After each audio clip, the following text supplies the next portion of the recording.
Okay, so we wanted to open up the discussion of how do each of you, as leaders in this field, see design and art changing into the future, whether that's in the metaverse or how do you see that changing and evolving into the future, maybe in the next 20 years or so?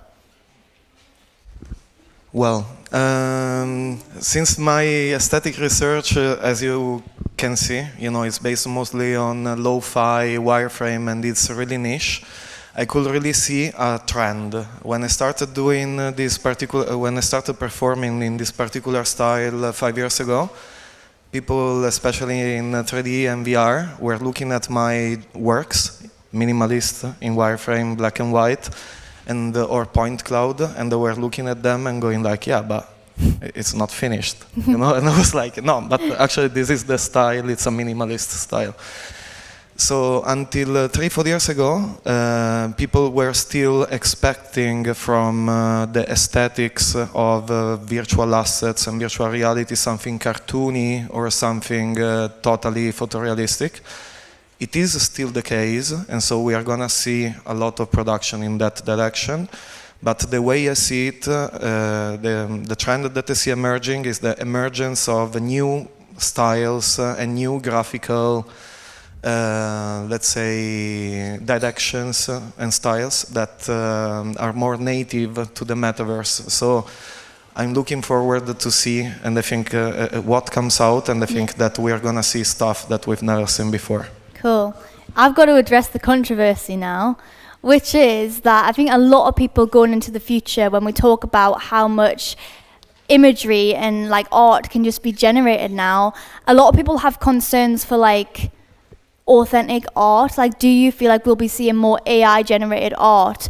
Do you feel like AI generated art is empowering creativity, or is it going to mean we're going to start overlooking the authentic creativity in art that already exists? What do you think? Well, if I may, for me, the artificial intelligence is like to meet a new friend. Yeah. It's like a new perfect favorite sandbox, where can I play? And it's all about the collaboration. Before we had other tools, and now we had that tools, and it's really efficient, so why don't use it? Yeah, I totally agree, and also I believe that the art is something what is supposed to be open to anyone, and sometimes you feel like you want to actually produce something but you don't know how, and I believe that the artificial intelligence could be one of the game changer of this, that the people who cannot actually paint by themselves or even work with any kind of software for designing now, they can actually produce stuff just by the words, which I love. So. Yeah, I mean, I guess it just totally expands the horizons. You could do anything. You could totally just use it as a tool. And I think we have some questions from the schools now. We can get them on screen. Hooray! Who is it? Take it away.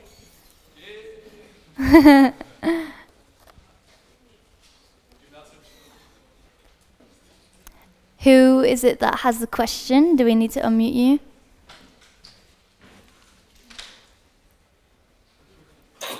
So, hi.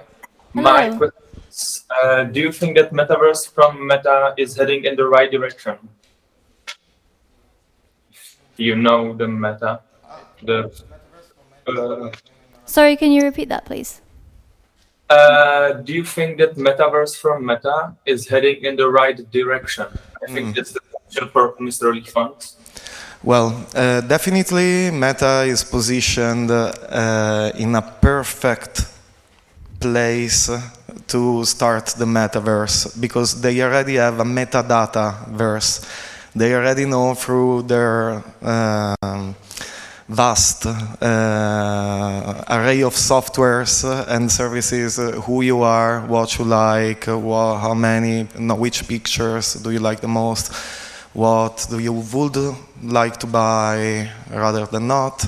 And so if they manage to pipe all these data into a 3D environment, maybe if they could use artificial intelligence or some machine learning techniques in order to generate from data spaces, then they are gonna definitely have a product. But the way they're building it is definitely not a metaverse. It's a product, verticalized, owned by a single company, and moderated by a single company. And this is clashing with the very concept of a metaverse.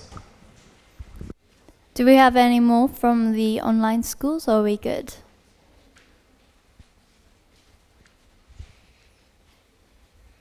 That's all from the online schools. Okay, so question for Eva. What is your goal for the metaverse? It says forever. You're not in that, are you? Okay, let's do this. You're really pushing the limits on creativity with your projects, Eva. Is it ever daunting? Do you ever know what you're going to be doing, or do you just listen to the creative impulse? Do you do much planning a lot of the time? I don't know, sometimes I do, sometimes I don't. Go with the flow. Yeah. That's the joy of art, isn't it? Okay, one for Anea then. Have you heard of the VR glasses that will kill you in real life if you die in the metaverse? Yeah, fantastic marketing stunt. Congratulations for bringing, using the spotlight for these great ideas. Incredible. Most of us only have access to VR for video games or experiences. What made you want to delve into that world in replace of your reality for a whole month? Well, mostly desire to push the boundaries of what's possible. As I said before, I really got tired of seeing once again always the same concepts with different graphics, and I wanted to explore beyond the boundaries of what's possible. Do you ever get some kind of like motion sickness in there? Because the only time I've done VR, I felt so out of it afterwards. I don't know how you could stay in there. Well, it was kind of challenging, but, like in a paradox, it was not so difficult. At a certain point, I got accustomed during the experiment. The hardest part that people don't really want to hear about was after. I had a couple of weeks where I really needed to realign my perception. Oh, no. I had to come up with some exercises, like this stupid exercise of following my finger far away to straighten my point of focus. So kind of harsh on the body. Yeah, we'll have to adapt quick if that's going to be you the can adapt. future. Yeah. I have maybe additional question on this, because I was wondering when I was imagining you like 30 days in VR, and I imagined some like really common situation, like for example having flu, and like with the VR headset, like imagine to doing like, or I don't know, like having a bath or something. So were there any kind of crazy situation like that? Well, there were several very interesting situations, and when it comes, for example, to cleaning myself and bathing, I was removing the headset, so I didn't do 30 days in VR without ever taking off the headset. So common sense, I needed a shower once a day, and once a day I had like 10 minutes under the shower without that. But the most interesting thing was coordination with food. Like the first, 5 or 6 days I was feeding the headset like all the time. And then at a certain point I figured out how to gracefully understand where is the fork and not make... Especially pasta, right? Yeah. It's not like fries. No, apart from that, it was easier than I thought. I mean, it's not something that is impossible. Well, hearing from all of you guys, looks like the future of art and design is bright, and literally the possibilities are endless. We're plucking them out into the metaverse or just plonking them in, and I feel like that's so cool. Like, where does it even end? We don't want it to. So thank you so much, and yeah, that wraps up art and design.